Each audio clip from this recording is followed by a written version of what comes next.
जय हिंद प्यारे बच्चों, मैं डॉक्टर उमा पांडे स्वागत करती हूँ आपके इंस्टा संस्कृत में। इंस्टा संस्कृत जहाँ आपको मिलता है कक्षा 4 से लेकर 12 तक के व्याकरण बिंदुओं और पाठ्य पुस्तकों की सरल व्याख्या। आज हम करने वाले हैं कक्षा 8 पहला पाठ सुभाषितानी रुचिराप पुस्तक हम कर रहे हैं और उसका पहला पाठ हम पढ़ चुके हैं, उसके श्लोकों को हम समझ चुके हैं इससे पहले वाली वीडियो में। और आज हम करने वाले हैं इसके अभ्यास प्रश्न। ठीक है, तो देखिए इसका पहला प्रश्न है, पाठे दत्तानाम पद्यानाम सस्वर वाचनम कुरुत। पाठ में दिए गए पद्यों का सस्वर वाचन कीजिए। ये हम पहली वीडियो में कर चुके हैं। ठीक है, आइए अब चलते हैं दूसरे प्रश्न पर। क्या कहते हैं, श्लोकांशेषु रिक्त स्थानानि पूरयत। श्लोक के अंशों में रिक्त स्थानों की पूर्ति कीजिए। यहाँ पर क्या है, कुछ श्लोकों की पंक्तियां दी गई हैं और हमें क्या करना है, वहां पर कुछ रिक्त स्थान भी है और हमें उचित शब्द के द्वारा उस रिक्त स्थान को पूरा करना है। ठीक है, समुद्रम आसाद्य क्या होगा,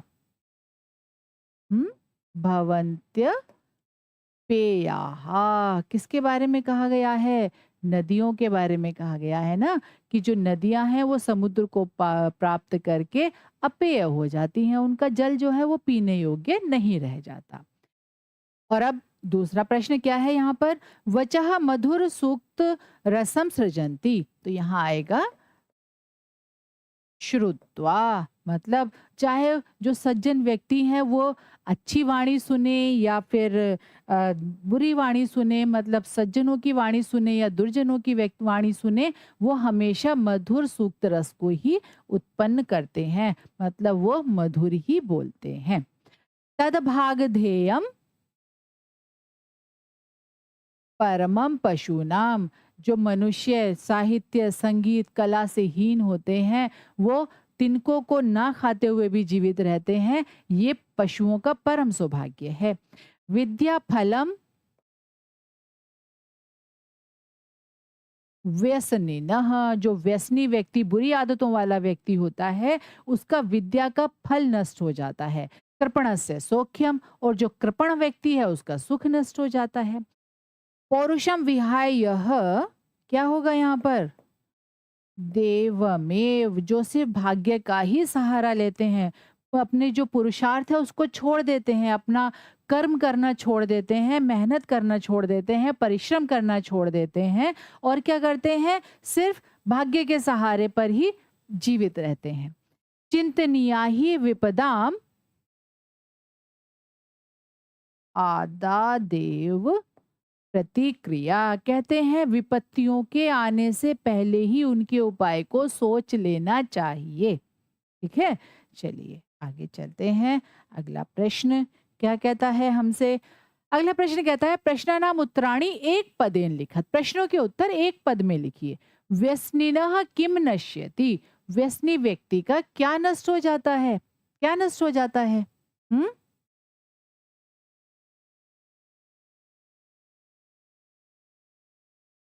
विद्या फलम, विद्या का फल नष्ट हो जाता है। कस्य यशः नश्यति, किसका यश नष्ट हो जाता है,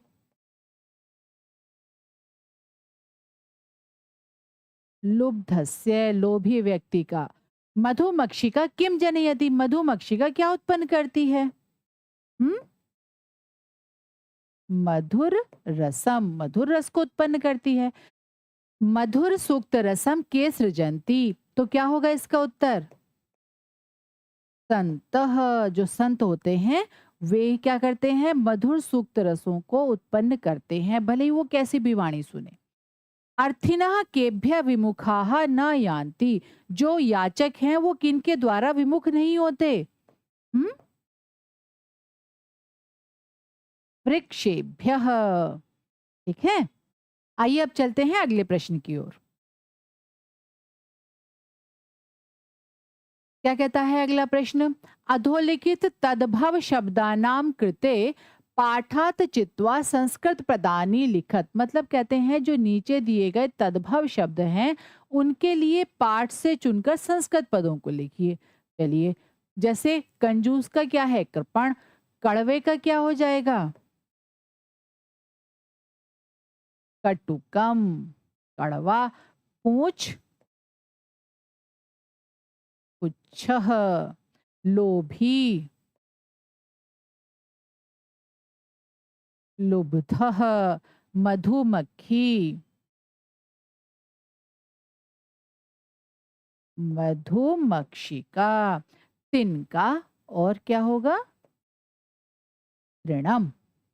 ठीक है, चलिए अगला प्रश्न देखते हैं। अधोलिखितेषु वाक्येषु कर्तृपदम क्रियापदम च चित्वा लिखत। कहते हैं इन वाक्यों में कर्ता और क्रियापद को लिखिए। ठीक है, एक इन्होंने उदाहरण भी दिया हुआ है, संतः मधुर सूक्त रसम सृजंती। तो देखिए संतः और सृजंती। ठीक, तो अब क्या है, अब हमें इसी की तरह से अन्य वाक्यों में कर्ता और क्रिया को चुनकर लिखना है। निर्गुणम प्राप्य भवंती दोषाः। तो देखिए यहाँ पर क्या होगा, कर्ता क्या हो जाएगा? दोषाः और क्रिया क्या हो जाएगी? भवंती। ठीक है, गुणज्येषु गुणाः भवन्ति। तो गुणाः और भवन्ति। ठीक है, मधुमक्षिका माधुर्यम जनयेत। तो क्या होगा, कर्ता क्या होगा यहाँ पर? मधु मक्षिका और क्रिया क्या हो जाएगी? जनयेत। ठीक है, फिर क्या है, पिशुनस्य मैत्री यशः नाशयति। यहाँ पर कर्ता क्या होगा? मैत्री, मित्रता क्या नष्ट कर देती है? यश को नष्ट कर देती है। नद्यः समुद्रम आसाद्यः आसाद्य अपेयाः भवन्ति। तो किसके बारे में बात है यहाँ पर? नद्यः, नदियों के बारे में। और क्या होगा यहाँ पर? क्रिया भवन्ति। ठीक है, चलिए अगले प्रश्न पर चलते हैं। अगला प्रश्न क्या कहता है? अगला प्रश्न कहता है रेखांकित पदानि आधृत्य प्रश्न निर्माणम कुरुत। रेखांकित पदों को आधार बनाकर प्रश्न निर्माण कीजिए।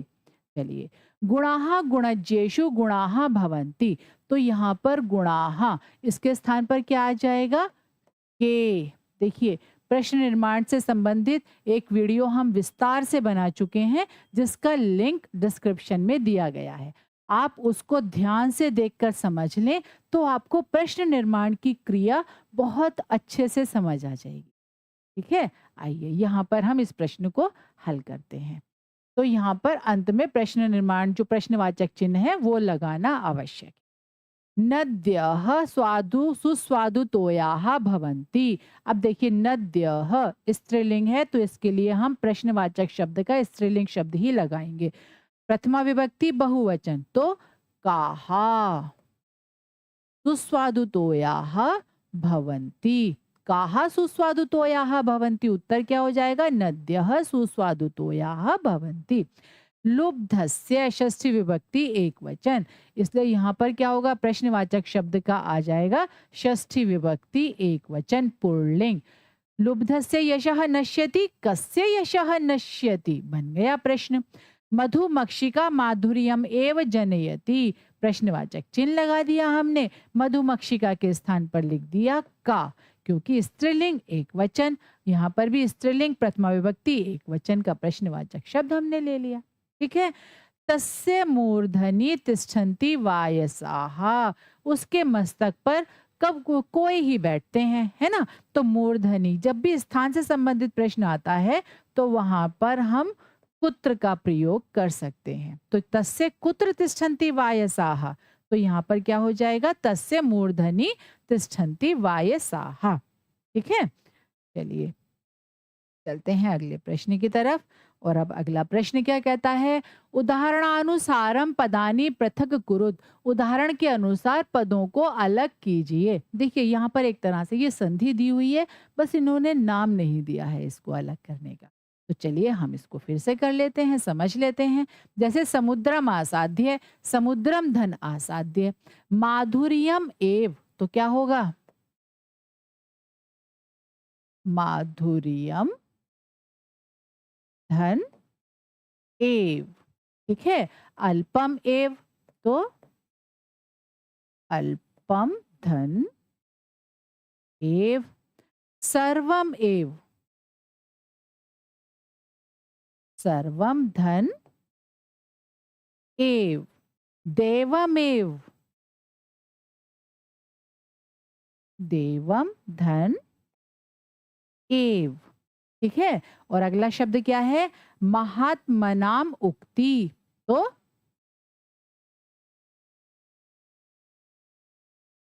महात्मनाम धन उक्ति ही। ठीक है।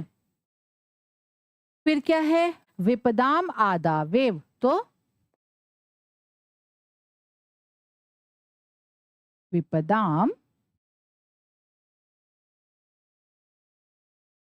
आदावेव। ठीक है। समझ आया? आइए एक बार फिर से पुनरावृत्ति कर लेते हैं। आज हमने क्या पढ़ा? आज हमने पढ़ा कक्षा 8 रुचिरा का पहला पाठ सुभाषितानी, उसके अभ्यास प्रश्न। उसके अभ्यास प्रश्नों को हमने पढ़ा, समझा और यथा योग्य उनका उत्तर दिया। आशा है आज की वीडियो आपको समझ में आई होगी। इसी तरह की सरल वीडियो के लिए जुड़े रहिए इंस्टा संस्कृत से। जय हिंद।